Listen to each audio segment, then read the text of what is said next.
Alright, let's not be around the bush. I'm going to have to talk about it now. So, what has happened at Queen's Park Rangers the past 3 years?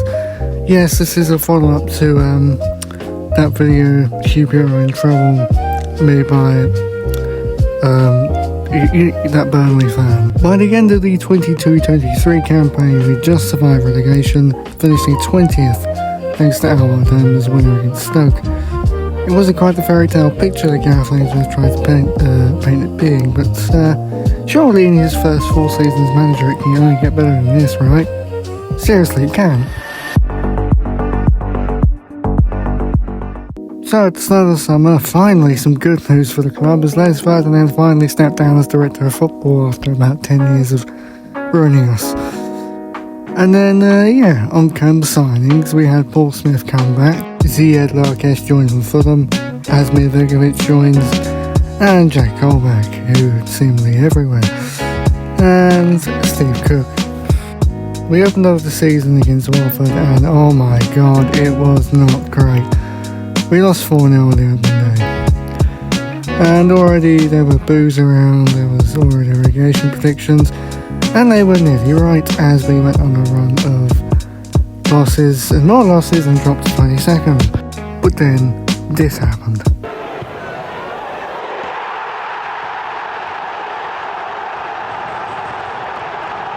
So to nobody's surprise, less than 48 hours later, Gareth Ainsworth was sacked by the others. Probably due to the fact that we nearly got relegated the previous season and we looked to be on course to be in a relegation fight again. So there you go.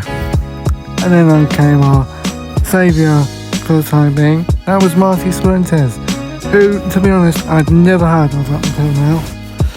And claimed to be the best fucking coach in the world, his words. His first game was a 1-1 draw to Rotherham where he somehow got Ilias Chair to score a worldie. That hadn't happened in a while, so that was also a shocking moment, which I thought was the tides were turning. His first game at home was a goalless draw to Bristol City, no surprises there. And before losing his first game to Norwich, 1-0. We never went there regardless. But then the tides have to turn again as we got our first win in ages, beating Stoke 4-2, which was brilliant, and then winning again against Preston. That's 2 on the spin. I'm sure we can go on this and we can keep the momentum up. And sure enough, we did, beating Hull 2-0 at home. That makes it 3 in a row. It went on, it was a mad time. I thought we were about to turn the corner. Yes, we did play a goalless draw to Plymouth the next home game, which made it 4 in a row. Which is okay, it's fine, we're in good form. Oh wait, Sheffield Wednesday happened. Sheffield Wednesday ended the unbeaten run in 4 games by scoring in the last minute. But hey, by March we beat Leicester 2-1 at the King Power Stadium, so there's something to cheer at least. Right? Yeah, great. Fast forward to April 2024 and Leeds United have to beat us in order to gain automatic promotion back to the Premier League. So the odds are not looking too good for us as we just need to win to secure championship survival. And it started off brilliantly, Ilias Chair scoring his trademark Carla goal, putting us 1-0 up, and then Lucas Anderson scoring a worldie, that's 2-0, and I begin to question what the hell is happening. And then the third goal came from Lyndon Dykes, who, to be honest, if he scores, you know you're having a bad day. It's 3-0, it couldn't be. And then the free kick comes in from Ilias Chair and Sam Fields gets his nut on that, and it's 4. And oh my god, I had no idea what was happening that day. So Leeds do not manage to get the automatic promotion places, so they had to settle for playing the playoffs. Thanks to us, which they still haven't quite gotten over. By the end of the 24-25 campaign, we finished 18th and managed to stay up thanks to Martí.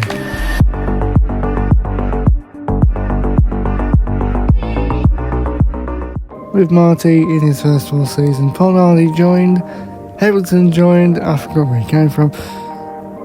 Liam Morrison joined from Bayern Munich, and Jan Serra, yes, we only bought him because he was top scorer for Slovenia, I think. Kadir Mbele, who was player of the year for Blackpool, And Koki Sato. And the opening day comes around and we lose 3-1 to West Brom. Josh Major scoring a hat-trick. Oh god, some major issues could be seen here. But yeah, I'm sure we can get better. Oh, by the way, our third choice goalkeeper, Joe Walsh, played in the cup game against Luton, but we'll come back to him later in this video, by the way. Midway through the season, around November time, Martí signs a new contract with the club, and all seems well, like he's actually going to be here. This game against Coventry was a significant one, as a 18-year-old youngster by the name of Kieran Morgan, who we got on a free from Tottenham in the summer, scored his first goal for the club and did have a decent run of games. Yeah, after Coventry we went on the spin of 5 games without a win again. Yes, this before Christmas period really is bad. And then we travelled up to Cardiff with no hope of win at all. But who would save us in this time of crisis? Who would be the man to save the Isles from a 6th defeat in a row? Well, the 6th game without a win. It was none other than Jan Seller, who scored a brilliant volley for his first goal for the club, which gave us hope.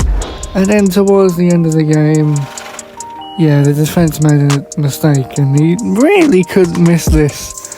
And it was 2-0. And yes, we had won a game for the first time in 5 games. Fun fact about Jan Seller, I'm about to tell you this right now in the next clip. Yep, he went back to being the same striker that misses chances the next game.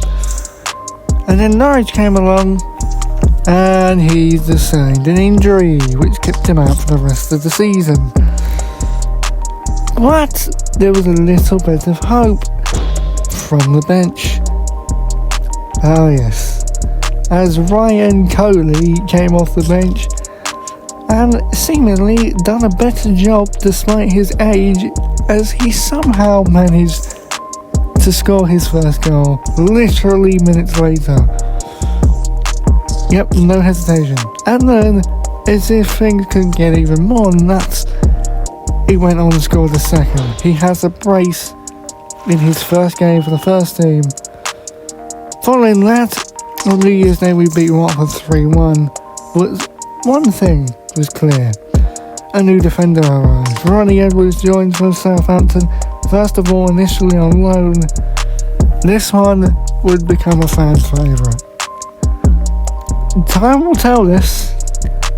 Yeah, it wasn't great. Sheffield Wednesday beat us 2-0. Okay. That's always a problem when Wednesday are against us, to be fair. They always beat us. And then we had the visit of Derby to Loftus Road, which brought with it a little bit of optimism as our former assistant manager John Eustace took the job there. Yeah, English chair scored his yearly Kerner goal to give us the early lead, and you just knew what game this was.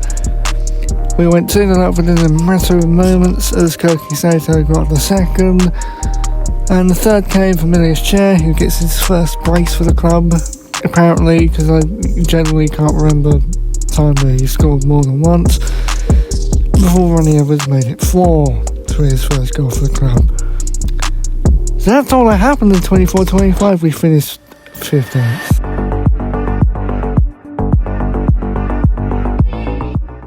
And now we move on to the current season.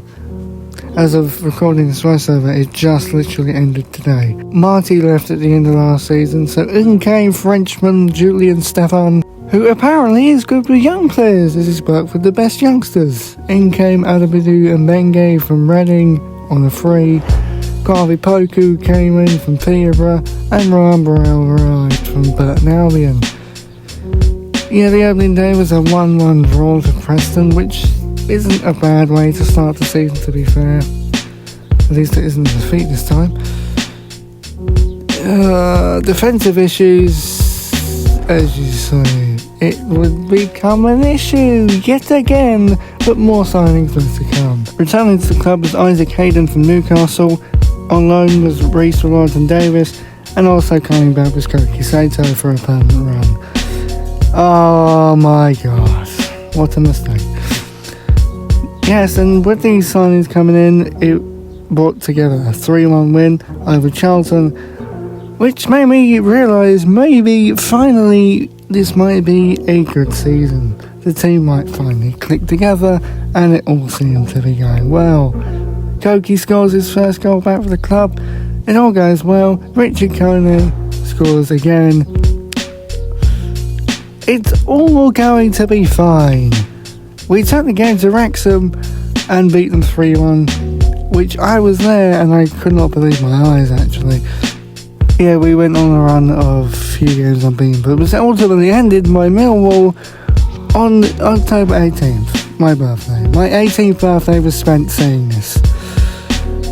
And then came the visit of Birmingham. This game will forever live in my memory for one particular reason, which I'll get to in exactly 30 seconds time. So, to be fair, I didn't expect much of this game till this. Patrick Roberts seems to have got Birmingham a point here at Loftus Road in the 92nd minute.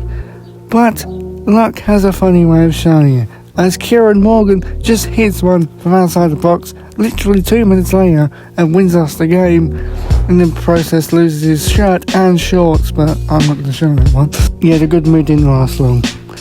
New Year's Day came and we had a 2-1 loss to Norwich. Oh, this is the game that practically said that nothing is going to change this season. We did draw West Ham at the FA Cup and scored a goal at West Ham. Richard Conan scoring the only goal of the game. We lost 2-1, but still, we scored at Premier League Stadium. You'd think after scoring a goal at a stadium like the London Stadium, it would make the players realise that maybe we could do better this season and hold out for a playoff place. That didn't happen. Wrexham literally stole the game from us a few games later and won 3-2. On hindsight, we beat Coventry 2-1, which was another shock, but also a win that would have meant more if we were higher in the league. Southampton came along in late February and basically just destroyed us completely. We could not defend at all. We were just surrendering every moment. It was honestly a terrible game. And you know Joe Walsh, the youngster that I said we would come back to later, he ended up playing nearly all of the games this season. Paul Nardi subsequently just kicked out the starting lineup in favour of Joe Walsh. This performance in general would prove that was a bad choice. So after a run of a few defeats, we ended up beating Leicester again 3-1. I forgot to mention, we beat Leicester 4-1 at Loftus Road, who were managed by Martí Cifuentes. So it looked like a replacement done the job better there, didn't it? For the first time since New Year's Day 2020, we scored 6 goals in a game and we won 6-1 against Port. And that takes us to the present day, where literally today we just lost 3-0 to Ipswich, who literally just got promoted as well. So that means we end the season 15th. We have not moved a muscle. So the question I ask is, where do I see the club in the next few years? To be honest, I don't see much for the future. I just generally think we're just going to stay around the Championship for a bit longer. Maybe within the next 5 years we might have, our time will come, we'll have a promotion, we'll obviously get relegated again, but it'll be good to have one Premier League season at least, in my lifetime. My kids will obviously see more, but, I've still yet to experience one. I'd love to do it someday. Honestly, I love this club, no matter what happens.